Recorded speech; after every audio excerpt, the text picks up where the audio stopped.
We usually clean when no one is around. In Germany, we say we are the invisibles.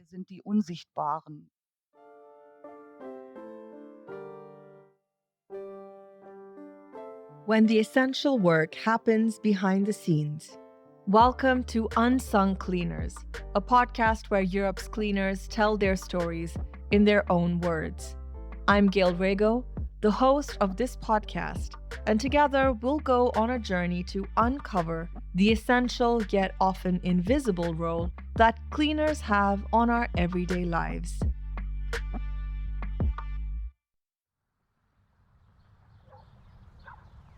It's 5:52 p.m. in a quiet city suburb. Most people are heading home, slipping into warm kitchens, hugging their children, queuing for groceries. But somewhere in a dimly lit stairwell or an empty corridor, someone else's shift is just beginning. In our first episode, we explored what it meant to do crucial work and still go unseen. Today, we ask what happens when that work is scheduled in the shadows. Most people work during the day, and there's a reason for that. Daytime work aligns with our natural rhythms: sleep, movement, and digestion. It's how we've evolved to function. But some jobs don't follow the sun. Cleaning is one of them. When most of us head home, an entire workforce heads out, taking that 6 p.m. bus with people going the opposite direction. They're not just skipping dinner at home. They're missing bedtimes and birthdays, moments of rest and connection traded for late shifts that stretch into the early morning. And this isn't just a small group of cleaners. A global research working against the clock by UNI Europa from 2023, covering more than 2,500 cleaners from across 32 countries, found that nearly half work outside of regular daytime hours. And for 70% of them, it's not by choice. It's often the only way to earn enough to make ends meet. But what's the cost of working while the rest of the world sleeps? Recent research from the International Agency for Research on Cancer, the University of Greenwich, and many others shows that night work doesn't just mess with your sleep, it rewires your health. Disrupted circadian rhythms, chronic fatigue, increased risk of cancer. The same UNI Global Union survey found that 70% of night shift cleaners report being sleep deprived. And according to the American Association for Cancer Research, women who work night shifts in general have a 30% higher risk of breast cancer. But for women, health is not the only thing to worry about. There's a safety aspect too. Nearly half of the women working nights say they felt unsafe on the job or during their commute. This is about more than tired bodies. It's about insecurity and disrupted lives. It's about being asked to show up again and again in a world that forces you into the shadows. But it doesn't have to be this way. The global research by UNI Europa demonstrates that daytime cleaning is simply better. Better for workers, but also better for employers, clients, and the environment. Daytime cleaning saves on energy costs. It reduces staff turnover. It fosters recognition and, in turn, community cohesion. And yet, cleaners are still pushed into the margins of the clock. Not because the work requires it, but because somewhere along the way, invisibility became a business model. And what does that actually look like? This episode is about time, not having enough of it, and having it in all the wrong places. We meet two cleaners living in two different realities.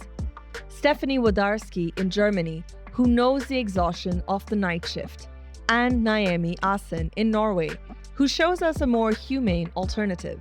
We'll also hear from Karin Zadadvar, a researcher in Austria, and Paola Bassetti, a CGIL union representative in Italy, who helps us understand the big picture.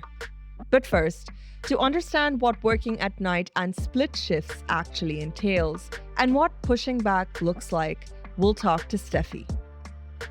Stephanie Wlodraski has worked different jobs, including as a cleaner, for the same company for 25 years and is a member of IG Bau trade union.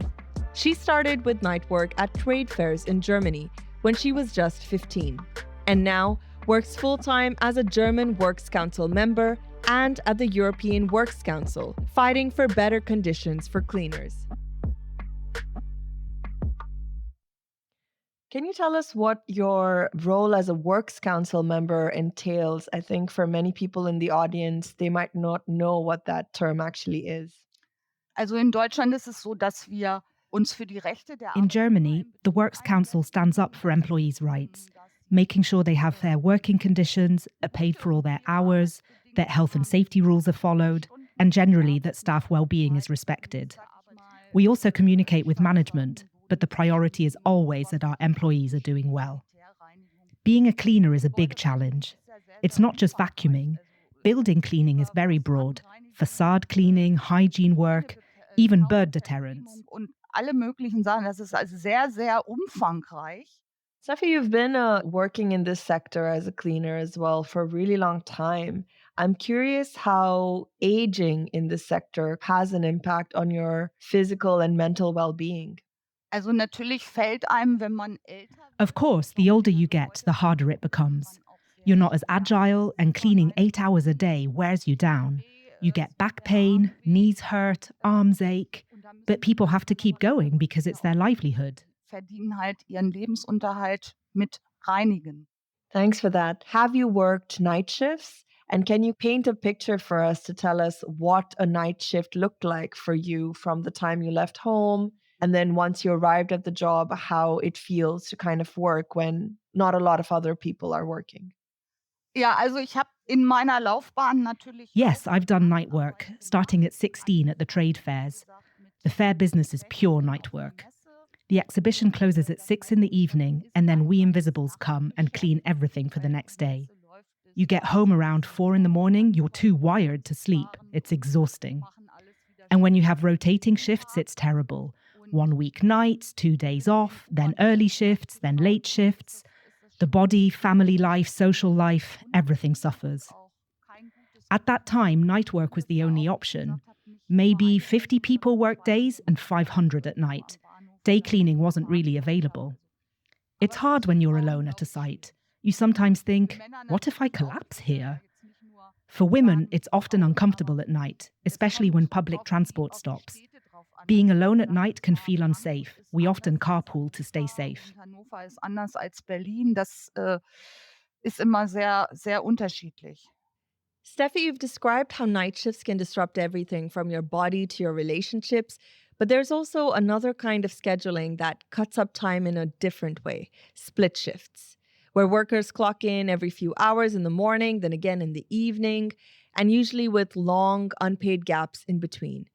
How would you say that this kind of fragmented schedule affects the rhythm of your life, your sleep, your caregiving duties, or your social time? Also Schichtdienst ist, glaube ich, für jeden. Shift work is exhausting for everyone. You have to build your whole life around the schedule. Family, kids, social life.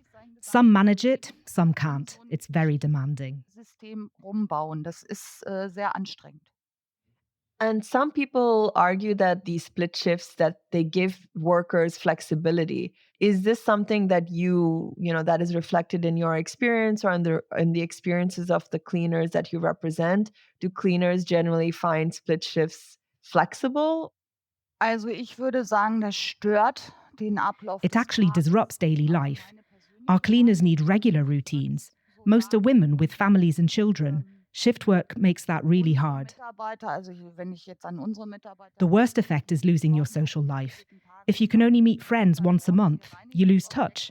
Physically, too, humans aren't built to work at nights. Eventually, the body breaks down and says, that's enough. Freunden nicht mehr angesagt, dann bin ich raus. Steffi's experience shows how irregular work hours, especially night shifts and split schedules, can destabilize every part of a cleaner's life. But this isn't just anecdotal. These experiences reflect deeper systemic patterns, and researchers across Europe are observing strikingly worrying patterns. Award-winning sociologist Dr. Karin Zadadver is one of them. Working split shifts means that you have 2 shorter shifts on one day and unpaid interruption of several hours in between. So typical working times for cleaners, for example, in Austria, working in offices would be from, say, 6 to 9 in the morning, and then again from 5 to 8 in the evening. And the time in between is unpaid time to be used by cleaners as they wish. But as we saw in our research, it's not really what we would call free time, leisure time, because the cleaners have to commute in this time, especially women do unpaid care and housework in this time if they can go home. And it is not really leisure time because cleaners always need to be ready to go to the second shift. And in our research, we saw that the implications of working split shifts for the workers are profound. They are severe. Split shifts made it difficult for cleaners to meet their friends, to take part in family life. It limited social integration. It made it, in some cases, difficult to fulfill childcare obligations, but also to have a fulfilling, rich family life. It made the workday very long, as particularly women combined paid work and unpaid work during the workday and then had very long workdays. Furthermore, what makes the life with split shifts very difficult is that fact that you have multiple ways to and from work. If you imagine that you live 45 minutes away from your work and you go there 4 times, then this means 3 hours of commuting every day. And this is not unusual for cleaners. We had a case of a cleaner who literally didn't see 2 of her 3 children during the whole work week, because when she left in the morning, her children were still asleep. And when she came back in the evening, the 2 younger of her 3 school children were already in bed. So she really didn't see her children the whole work week. This is also made possible by the fact that in some countries, for example in Austria, there is no limit as to how many split shifts a worker can have during the week. Cleaner in Austria can have split shifts every workday, as opposed to other professions. For example, in the collective agreement for care workers in Austria, there are some limitations as to how many split shifts they are allowed to have during the week. Why are split shifts used? Because there is the expectation that cleaning should be done invisibly. It should be done before or after other people in the building are working, for example, employees in offices, and that cleaning should not disturb the work of other people. And I think this is what needs to change. The expectation that cleaning is done at the margins of the day and does not disturb the more important work, so to speak. It needs to be recognized that cleaning is just as important as any other kind of work and therefore also needs to be done during normal office hours. As Dr. Zadadver explains, the invisibility of cleaning work isn't inevitable. It's a result of long-standing assumptions. But has that finally started to change? Steffi, have you noticed any shift in how the public sees cleaning work these days? Besonders unter Corona war in During COVID, we proved we're essential, but financially we didn't feel it. Applause isn't enough. We worked non-stop. Wir haben durchgearbeitet unter Corona in allen Objekten und rund die Uhr. So, one main question that will come to all of our minds is, why are clients and employers so against daytime work and pushing for things like nighttime cleaning or split shifts? What are the arguments that they often use to justify doing this. Also die Kunden wünschen das nicht wirklich. Clients say it disturbs them, but we're pushing to normalize daytime cleaning again because most offices could be clean during the day. Aber in der Regel, die meisten, kannst du auch tagsüber reinigen. So what are the arguments you use to counter this narrative of the client needs to be comfortable while they're doing their job? What are the arguments that you use to counter that? Wir haben die Kampagne, wollen nicht mehr die Unsichtbaren sein. We've launched a campaign. We don't want to be the invisibles anymore. We want to belong, to work at normal hours, at least in offices and public buildings. At night, no one sees who cleaned. Clients don't know us. Daytime work means face-to-face contact, and that's important. You can take part in normal life again. Daytime means shared schedules, shared life. Work isn't everything. Neben der Arbeit, weil Arbeit ist nicht alles.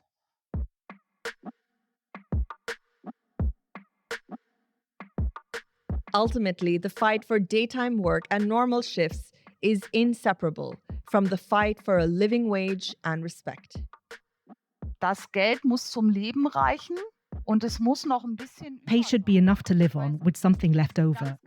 It's a tough trade, but cleaners earn too little. Even full-time workers need second jobs. That's not fair. Dann fragt man sich, ist das alles noch gerecht? The issues that Steffi describes aren't unique to Germany. In Italy, for example, split shifts aren't an anomaly. They're the norm for many, particularly women. And these scattered schedules don't just exhaust workers, they make it nearly impossible to build a collective voice. To understand how this plays out on the ground, we spoke to Paola Bassetti, the National Secretary for Cleaning at Italy's largest trade union federation, CIGIL. In Italia I turni spezzati sono diffusi negli appalti del pulimento. In Italy, split shifts are widespread in cleaning contracts. In fact, in order to secure a decent wage, many women workers start working at 6 in the morning and then finish in the late afternoon, moving between 2 or 3 workplaces and therefore working for 2 or 3 different employers. Split shifts and night work clearly lead women workers into isolation, invisibility, and the impossibility of having contact with other women and men workers. In short, fully experiencing collective life in the workplace becomes very difficult. It is also hard for them to go to union offices because having multiple employment contracts and therefore split shifts means they are unable to get in touch with us. As a result, this way of organizing work condemns them to profound isolation and deep invisibility. Le condanna ad un forte isolamento e ad una forte invisibilità. What we've heard so far, from Germany to Italy, shows how fragmented schedules and structural isolation can wear cleaners down and keep them apart. But there are exceptions to this model. Take Norway, for example, where Naomi began cleaning when she was just 14, and now is a union steward with the Norwegian General Workers Union, experiencing a different kind of reality. I've been a cleaner for 11 years now. I've been based at the same spot. It's an industrial area. It can be pretty much anything. It can be offices, it could be production areas, it could be, pretty much anything. It can be a lot of oil on the floor, and sometimes it can be these metal parts, small, but it can also be offices. So it's kind of everything. But I enjoy it because every day is different. Naomi, you mentioned that you transitioned from a food market. Did you need formal training to learn how to work in this sector? Yes. So we have like this formal training when it's like a classroom training, and it's an online course at the side. And then you have this mentorship. So you follow a cleaner for 1 week. And then you change the area and the people you're following for another week. So it's a lot to learn, and it was a lot more than I thought when I started. That's really interesting. So what are some of the things you appreciate about working in the cleaning sector and the job that you do? I really appreciate that I can see what I have done. and that is physical. So when you enter a room and you are supposed to clean there, you can see the difference between when I came into the room and when I walk out. What about some elements that you don't like so much with the job? I think it's the time pressure, because usually you have this, you need to clean this room and you have 3 minutes on that room, 4 minutes in that room. And sometimes I feel that I can't do a good enough job. But also, we used to say that we don't get so much appreciation, but when we don't do our job, we get really appreciated when we come back. Because then you really see the difference. Before they were like, yeah, everyone can clean.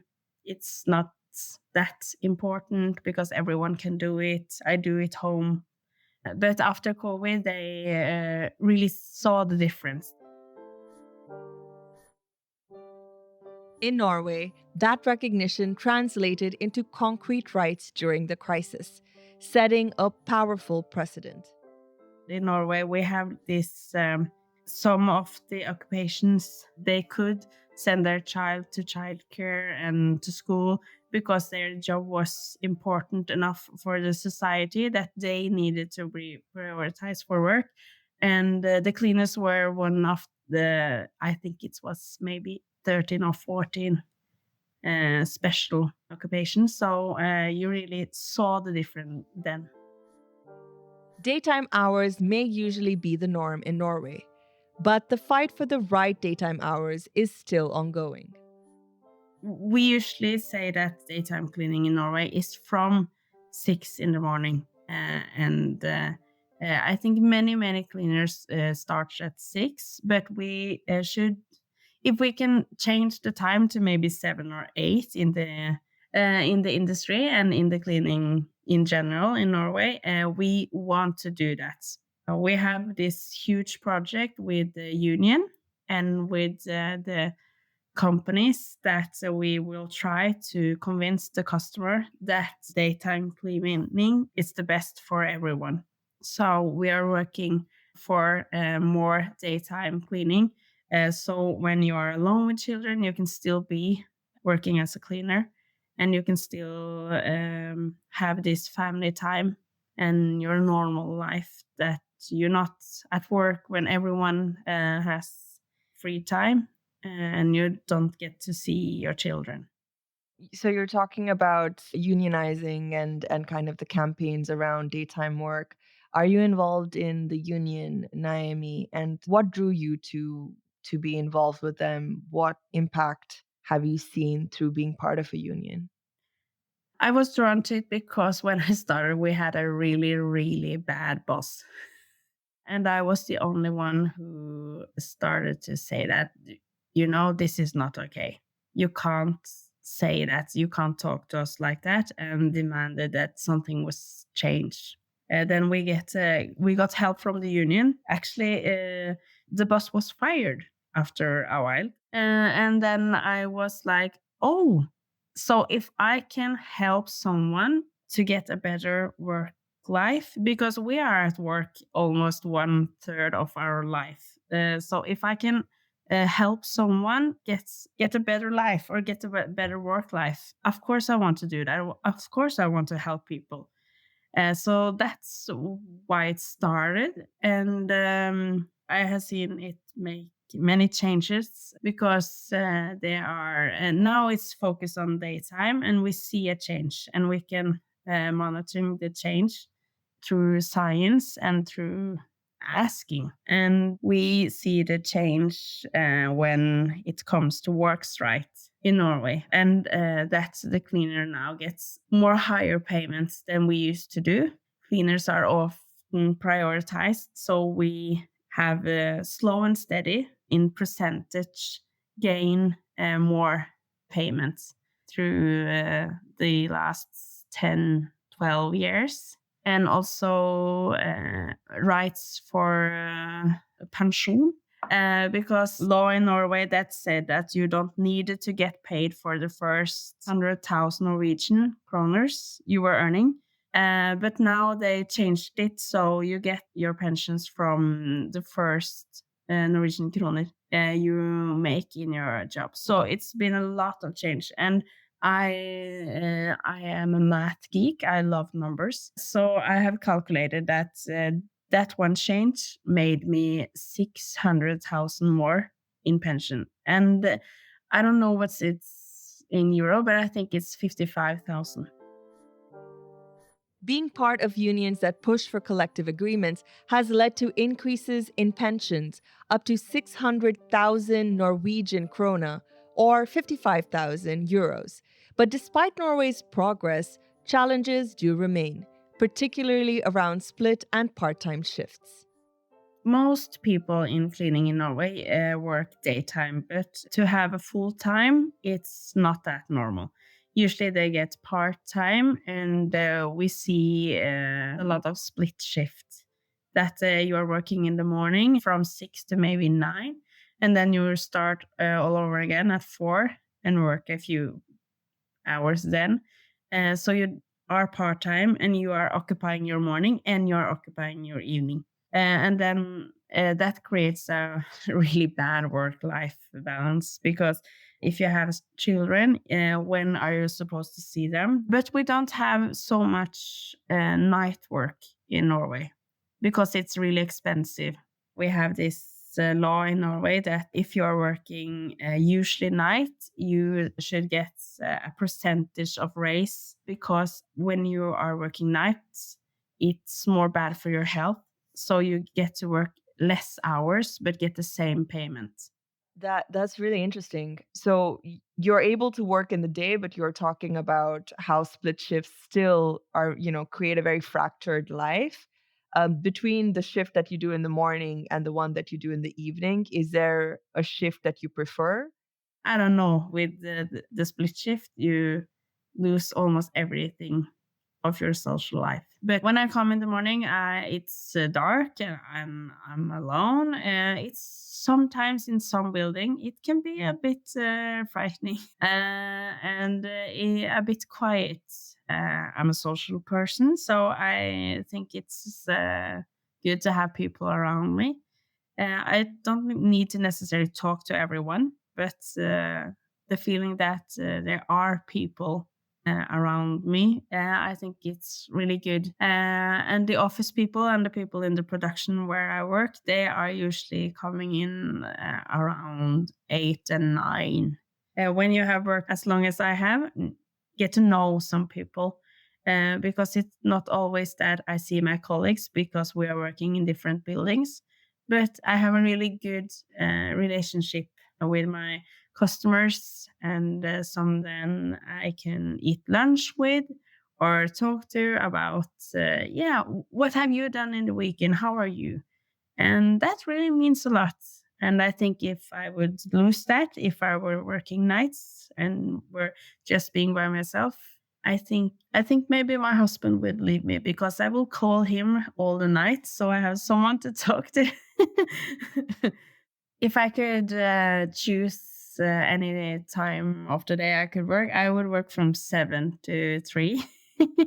Because then 6 in the morning is really early. So, and I'm not a morning person. I will get 1 more hour in the morning than I have now. 1 more hour of sleep. Yeah, I will love that. But I also get to leave from work early. So I get to get the groceries, and I want to pick the children up, and I could have time for making a okay dinner before everything. We have hockey, we have dance, we have karate, we have go-kart as an activity as a family. So it's pretty hectic, but if I started from 7, I could get some sleep, but I also will end at 3. So I will make all these things happen still.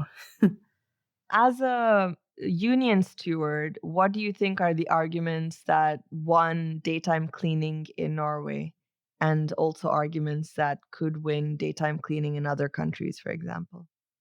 So it's like being a part of a union. 40% says, yeah, but I've never been asked.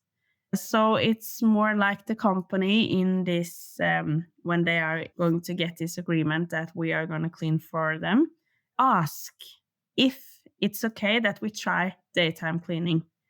Because what makes the rooms that the customers need to get clean, what makes them so important or so rare that they need to be cleaned just between 9 and 10. The companies are now trying to ask, but can we try? Because usually it hasn't been tried before.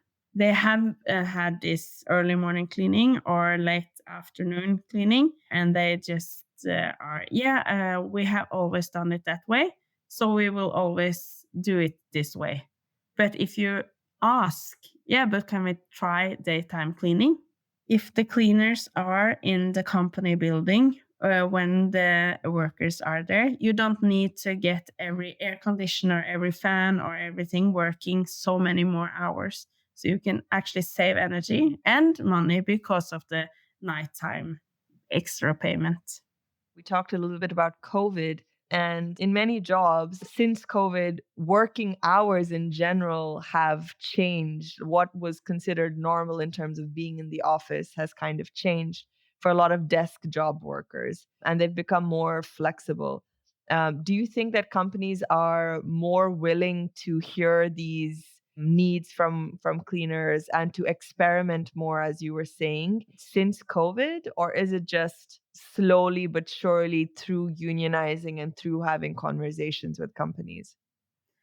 I think that it's both, because the union from the company's perspective and the unions for the workers, we were agreeing in the COVID that cleaners were so important that they needed this extra with the childcare and everything. And after the COVID, we have been working together to get cleaners as a more high in the perspective in Norway in general. And like you said, many things were changed in the how we were working. And in the office desk, they have more home office, more like this hot desk where maybe 2 or 3 people are sharing a desk. So they are in and out of the office. And sometimes the office is just clear. And they are usually more agreeable now because they have changed as well.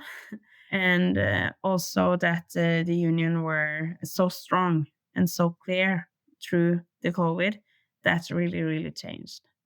Yeah, that makes sense. It worked really hand in hand, it sounds like. How do you think cleaners are perceived now in Norway? And cleaning as a profession, do a lot of people value it and see it as a viable career? I think more people do it now because they feel much more safe, and they can see that it really makes a change. You can really see that it's a profession and not like everyone can do it. And it's been, the union have been more campaigning about what it really means to be a cleaner. And I think that, and they have been really good at keeping the momentum after COVID. So I think people have a lot more respect for the cleaning as a profession now than before. And cleaning is not a popular profession in Norway, and it's a tough profession. It's heavy, and we see that people are getting muscle and pain in their skeleton because of how tough it is. And also it's hard to get more to choose cleaning as a profession. So I think the technology and how it can be a part of the profession that can make the job less heavy, more easy to do. So I think that we need to focus more about that. If we get daytime cleaning or the flexibility that we see in offices into the cleaning profession as well, and if we get robot and technology and automatic things to work out, and of course higher payment, so they will consider it. I think that will change and that people will see it as a more profession. For Naomi, all these changes, rights, technology, respect culminate in one simple, profound benefit: a better, healthier life. I really appreciate that I can have a full-time job in the day, so I can have a pretty good life beside my job. So it's not that my job is my life, but I have a job because I want to have a life.